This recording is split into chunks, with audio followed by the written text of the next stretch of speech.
Hello बच्चों, आप लोगों को फिर से स्वागत है आप लोगों का ब्यूटीफुल सा channel Lucifer universe of physics.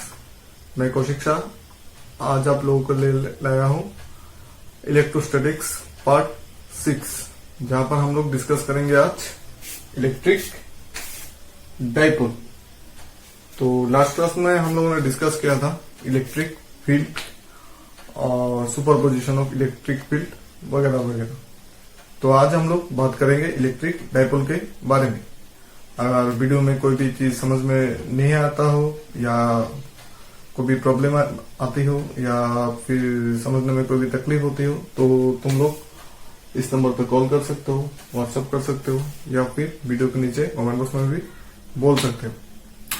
तो ज्यादा बात नहीं करते, शुरू करते आज हम लोगों का lecture electrostatics part 6 electric dipole. तो पहले तो हम लोगों को ये समझना होगा कि डाइपोल क्या है, जो हम लोगों ने 11th में पढ़ा है डाइपोल के बारे में। फिर हम लोग आएंगे इलेक्ट्रिक डाइपोल के।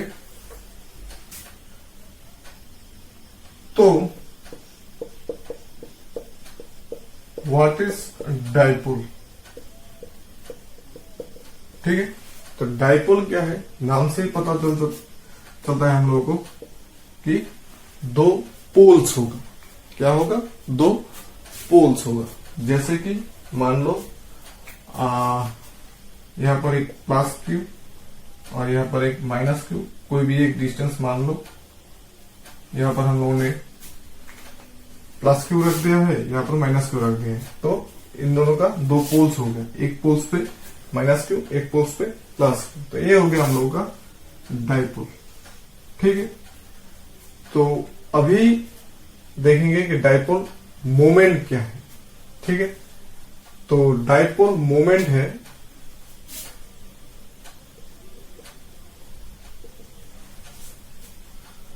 जैसे कि मान लेते हैं कि ये एक बार है जिसका इस डायरेक्शन पे F फोर्स अप्लाई होता है, इस डायरेक्शन पे F फोर्स अप्लाई होता है।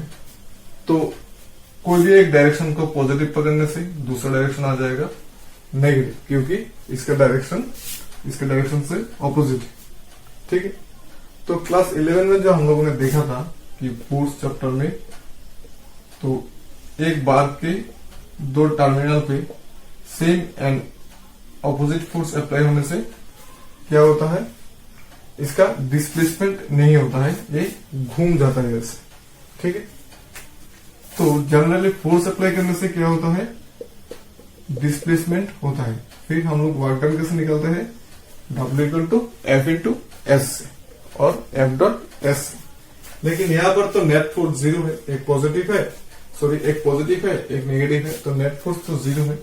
तो यहाँ पर हम लोग क्या करेंगे, जो वर्क डन कैलकुलेट करेंगे या डाइपोल, यहाँ पर वर्क डन कैलकुलेट करने से हम लोगों को क्या करना पड़ेगा, एक फोर्स इनटू इन दोनों का बीच का परपेंडिकुलर डिस्टेंस, ठीक है। तो वहां से आएगा वर्क डन। लेकिन अभी हम लोगों को चाहिए डाइपोल मोमेंट।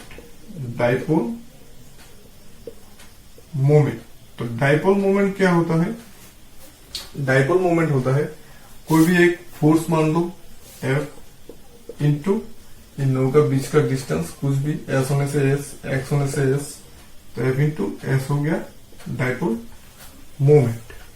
तो इलेक्ट्रोस्टैटिक्स के बारे में अभी चलते हैं। ये तो था हम लोगों का 11 का knowledge.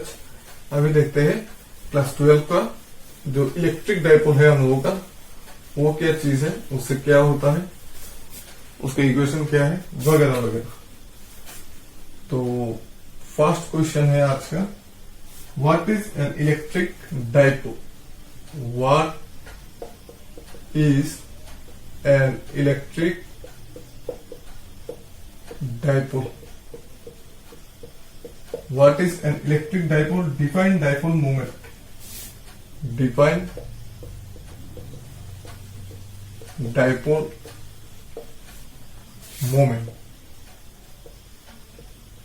Define dipole moment and give its SI unit and gives its give its SI units. Give some examples of electric dipoles. Give some examples of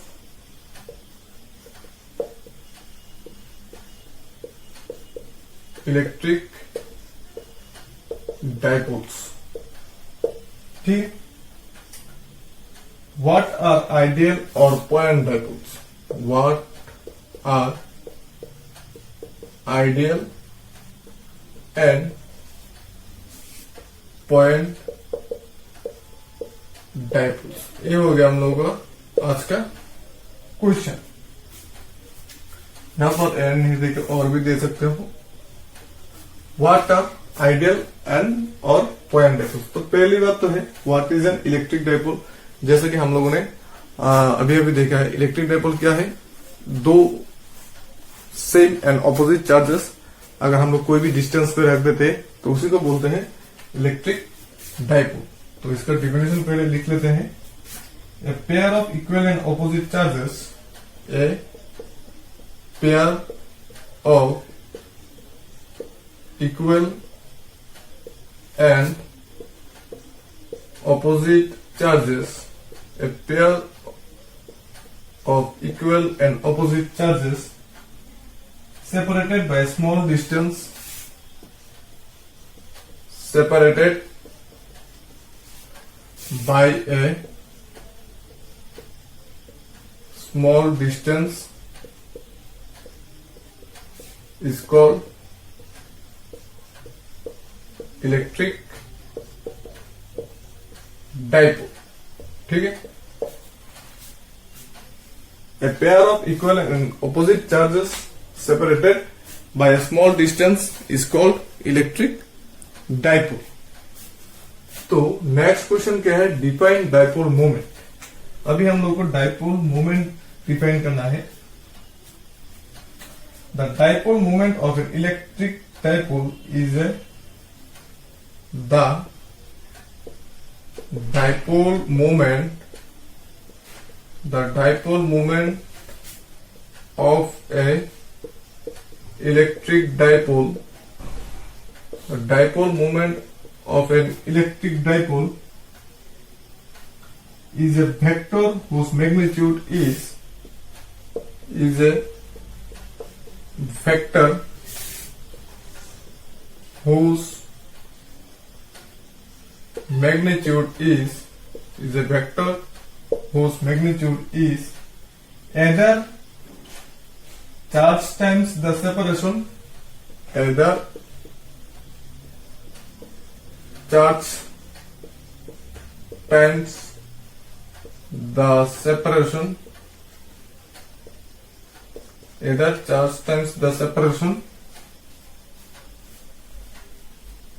between the two opposite charges, between the two opposite charges। जैसे कि हम लोगों ने पहले बोला था, कोई भी एक चार्ज का इंटू इसका distance, and the direction is along the dipole, and the direction along the dipole, and the direction along the dipole axis from negative to the positive charge. Dipole axis from negative to positive charge। ठीक है, उसका direction कहां से कहां तक होगा? Negative to positive charge. ठीक है, dipole moment of an electric dipole is a vector whose magnitude is either charge times the separation between the two opposite charges and the direction along the dipole axis from negative to positive charges।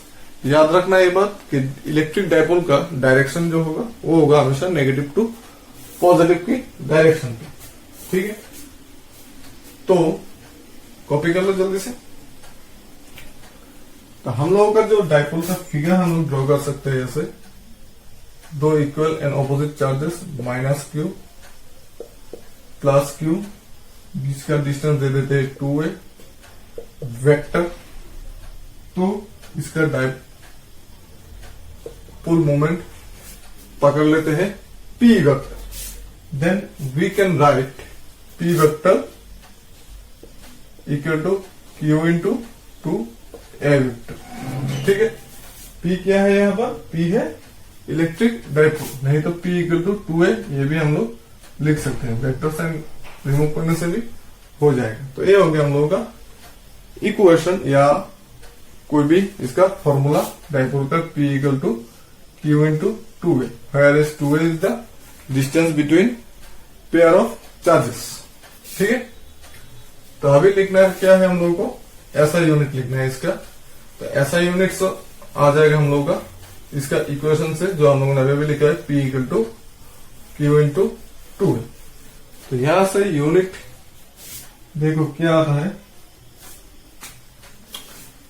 SI unit of electric dipole is, क्या होगा, charge का क्या है, coulomb है, और distance का क्या है, यहाँ पर 2a क्या है, डिस्टेंस है, तो डिस्टेंस का क्या है, मीटर है, तो हम लोग का यूनिट आ जाएगा कूलम मीटर। ठीक है, give some example of electric dipoles. Dipoles का तो बहुत सारा एग्जांपल है, केमिस्ट्री में तो आप तुम लोगों ने देखा ही होगा। क्या क्या है, जैसे कि in molecules, like in molecules, like कोई भी मोलिक्यूल ले लो, H2O, HCl एटसेट्रा। ठीक है, the centre of positive charges does not fall exactly over the centre of negative charges. चलो ठीक है, इन मोलिक्यूल यहाँ इलेक्ट्रिक डाइपोल एक तरफ हो जाता है H प्लस, दूसरी तरफ हो जाता है OH माइनस, यहाँ पर एक तरफ हो जाता है H प्लस, दूसरी तरफ हो जाता है Cl माइनस। तो अभी हम लोगों को देखना है व्हाट आर आइडियल और पॉइंट डाइपोल। तो ये मैं पहले बोल देता हूं कि व्हाट आर आइडियल और पॉइंट डाइपोल है। पॉइंट डाइपोल वो है जिसका जो चार्ज है वो बहुत ज्यादा होगा, डिस्टेंस के हिसाब से ये बहुत ज्यादा होगा, उसी में बोलते हैं पॉइंट डाइपोल या हम लोगों का आइडियल डाइपोल। ठीक है,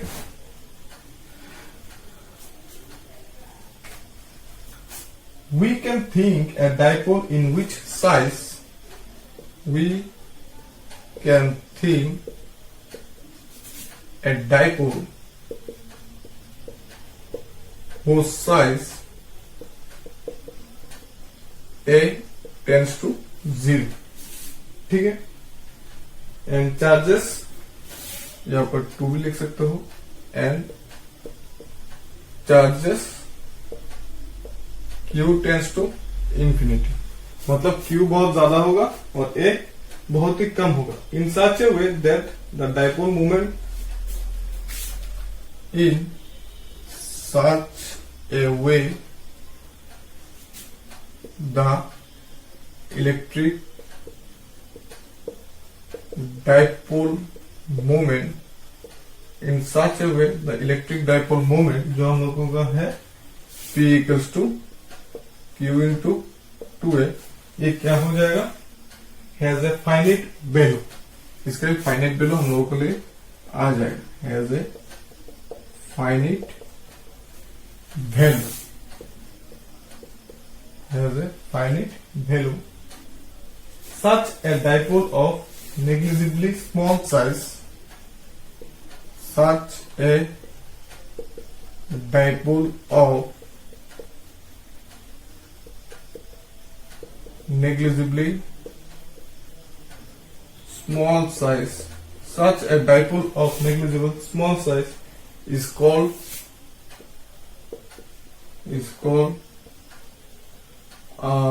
finite, is called ideal or point dipole, ideal or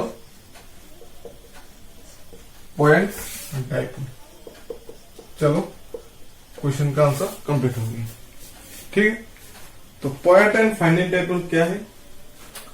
अगर डाइपोल का चार्ज बहुत ज्यादा होता है और उसका लेंथ बहुत ही कम होता है तो वो हो जाएगा हम लोग का पॉइंट और फाइनाइट डाइपोल। ठीक है, तो अभी हम लोग देखेंगे एक 3 मार्क का क्वेश्चन जो बोर्ड के लिए बहुत ही इंपॉर्टेंट है और उसका ऊपर बेसिस करके न्यूमेरिकल भी बनता है जो आईआईटी वगैरह में आता है। तो इसके लिए इसका डेरिवेशन भी हम लोग को देखना पड़ेगा। तो चलो देखते हैं इसका derivation. Derive an expression for the electric field, derive an expression, derive an expression for the electric field, for the electric field, derive an expression for the electric field at any point on the axial line of, at any point on the axial line of electric dipole, on axial line of electric dipole। ठीक है, बहुत मजेदार question है। इसका derivation भी बहुत easy है, कोई दिक्कत नहीं है, लेकिन थोड़ा लेंदी है, इसलिए घबराने की कोई बात नहीं है, धीरे धीरे हो जाएगा ये। तो पहले जो है हम लोगों को निकालना है क्या, मान लो क्वेश्चन से हम लोगों का सॉल्यूशन आ जाएगा। पहली बात तो है हम लोग का क्वेश्चन किसके ऊपर है, इलेक्ट्रिक डाइपोल के ऊपर। तो हम लोग को एक डाइपोल ड्रॉ करना पड़ेगा। तो मान लो यहाँ पर ड्रॉ कर लेते हैं डाइपोल। ये हो गया -q, ये हो गया +q, बीच का डिस्टेंस हो गया हम लोगों का 2। ठीक है, ये बन गया हम लोगों का डाइपोल। ठीक है, तो अभी हम लोगों को क्या करना है, उसका एक्सिस निकालना है, क्योंकि हम लोगों को एक्सियल लाइन पे इलेक्ट्रिक फील्ड निकालना है। तो ये हो गया इसका एक्सिस। तो एक्सिस के ऊपर कोई भी एक पॉइंट ले लो, मान लो P। ठीक है, तो P पॉइंट पे हम लोगों को इलेक्ट्रिक फील्ड क्या है वो डिराइव करना है, वो हम लोगों को दिखाना है P पॉइंट पे इलेक्ट्रिक फील्ड क्या है।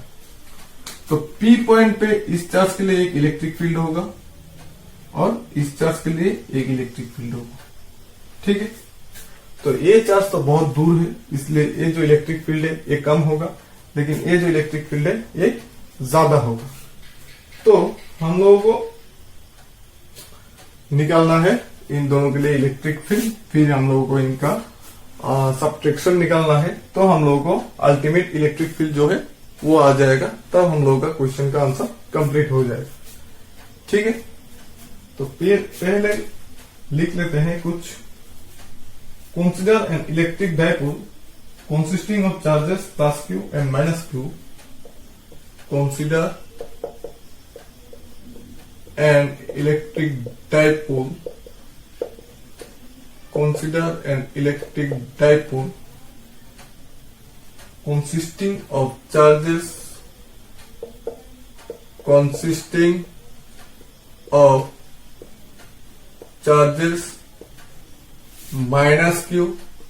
and +q।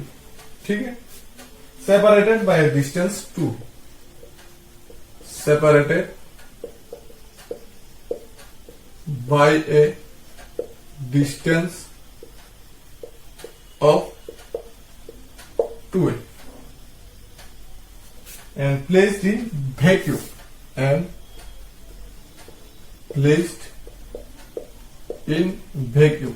वैक्यूम लिखने से क्या फायदा है हम लोगों का, यहाँ पर कोई भी डाइलेक्ट्रिक कांस्टेंट हम लोगों को ऐड करने का जरूरत नहीं है, नहीं तो हम लोगों को एक डाइलेक्ट्रिक कांस्टेंट के यहाँ पर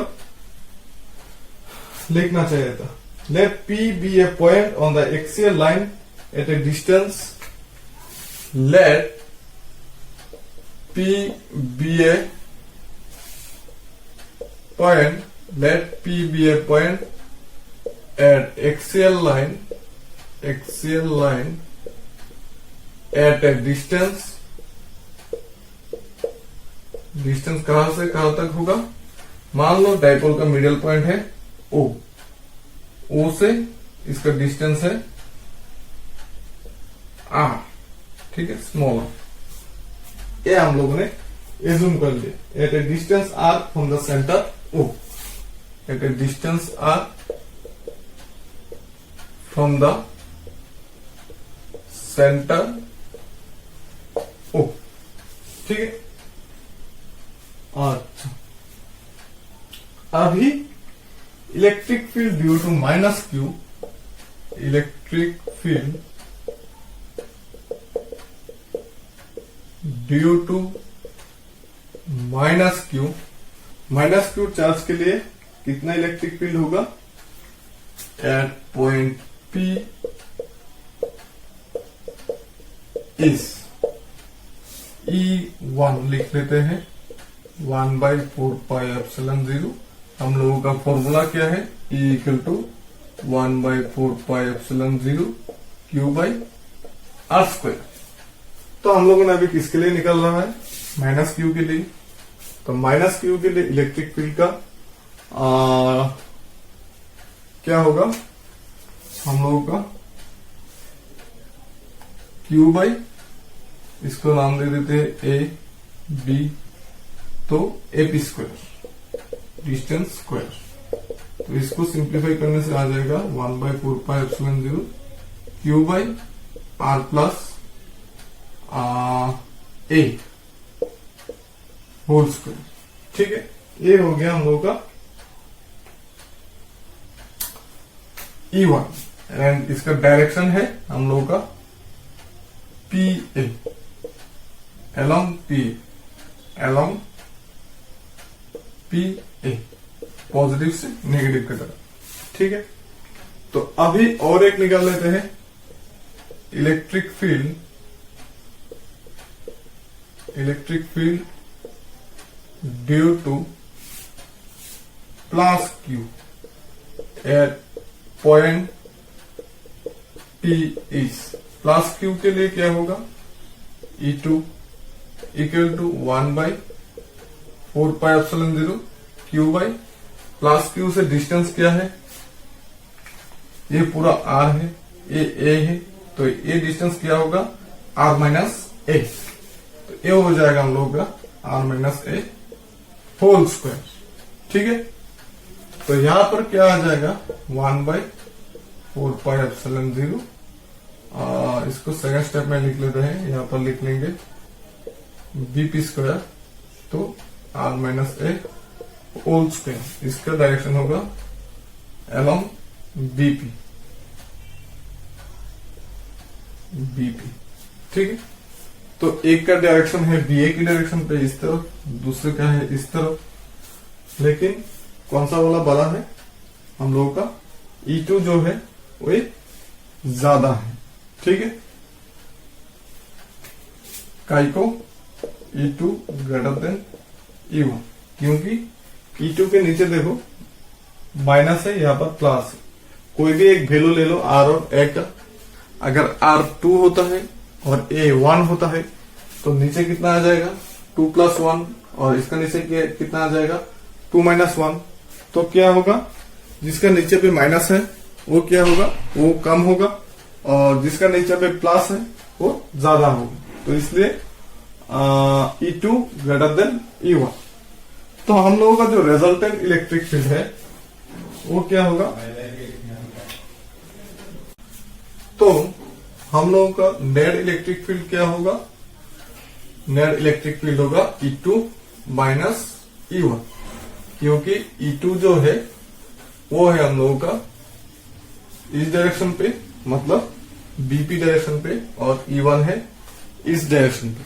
तो दो ऑपोजिट डायरेक्शन पे काम कर रहा है, इसलिए हम लोगों को माइनस करना पड़ेगा। Electric field due to hence the resultant electric field, hence the resultant electric field, hence the resultant electric field at point P is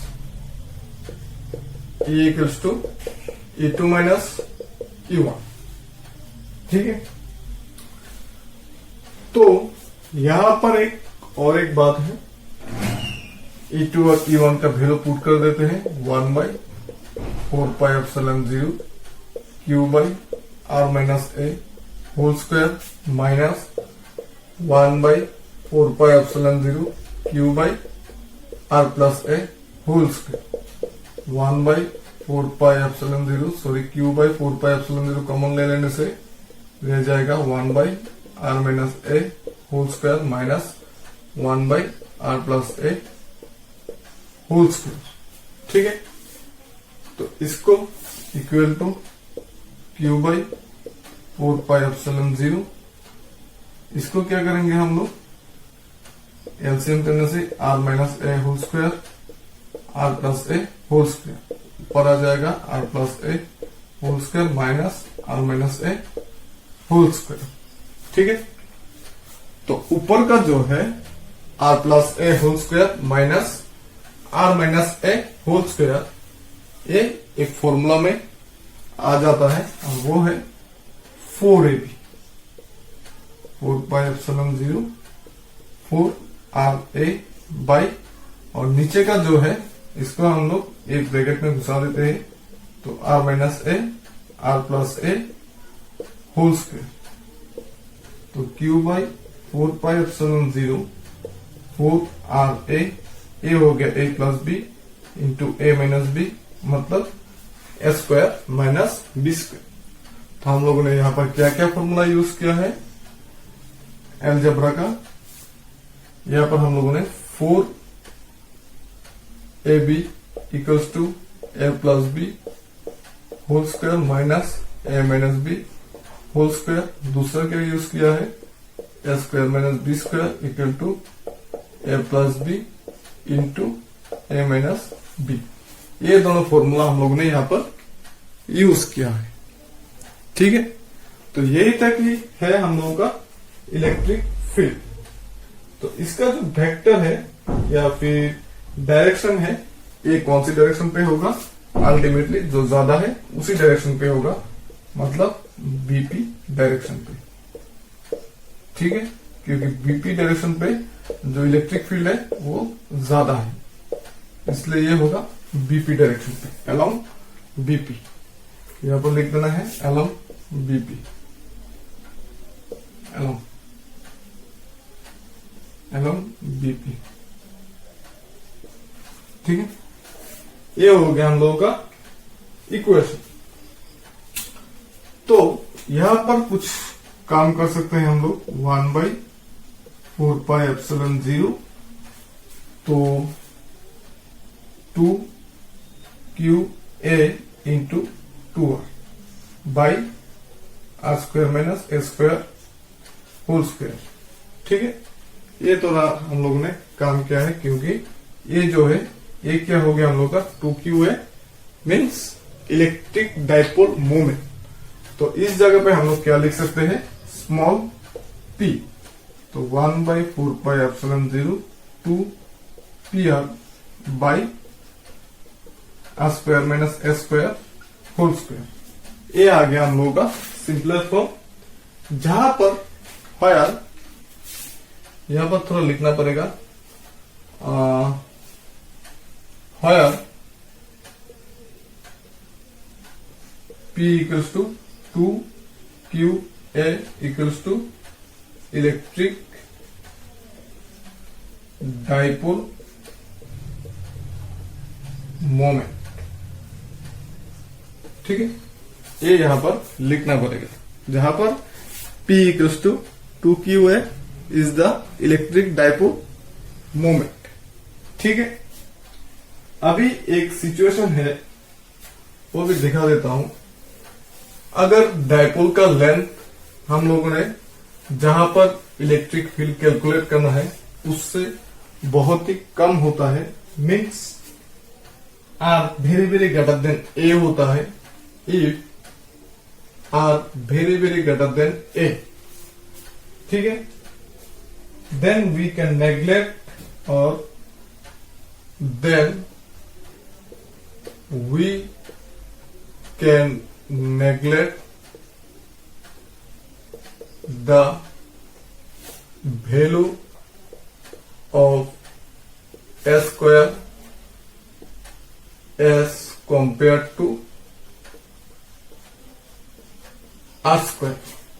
अगर r का जो डिस्टेंस है, मतलब जहां पर हम लोगों को इलेक्ट्रिक फील्ड डिराइव करना है, उसका डिस्टेंस डायपोल के लेंथ से बहुत ज्यादा होता है, तब हम लोग एस स्क्वायर को नेग्लेक्ट कर सकते हैं।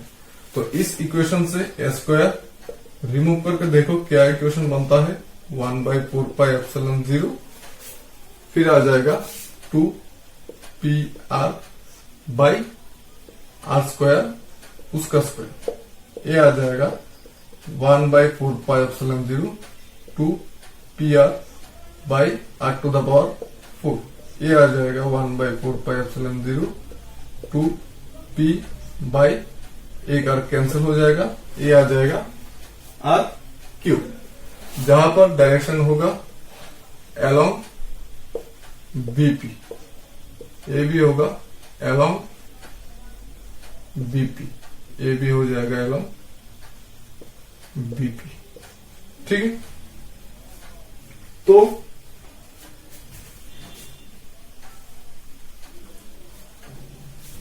ये हम लोगों का एक्सप्रेशन क्या चीज का, डायपोल के वजह से उसका एक्सियल कोई भी पॉइंट पे इलेक्ट्रिक फील्ड निकालने का एक्सप्रेशन। ठीक है, तो ये था हम लोगों का मेन जो है एक्सप्रेशन। अगर हम लोगों का R very very greater than A नहीं होता है तो प्रीवियस जो इक्वेशन आया था वही होगा। ठीक है, क्लियरली एक कंक्लूजन लिख लेते हैं। Clearly electric field at any axial point, electric field